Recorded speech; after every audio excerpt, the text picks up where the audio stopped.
Seamănă foarte mult cu situația noastră, da? Ce cântau? Nu, asta e că nu cântau. V-ați înșelat. Și unul suspină așa lung și zice...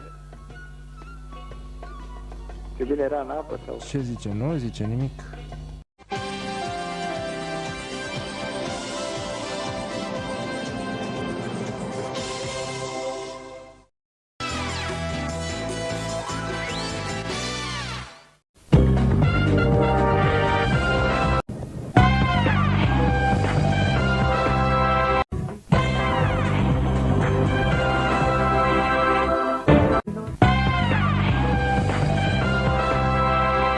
Como un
Nu pierde ultimele episoade din Iarna Răzbunării. De luni până vineri, acasă trăiești cu pasiune.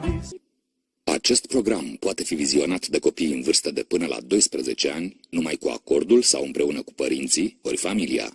Genul programului: dramă.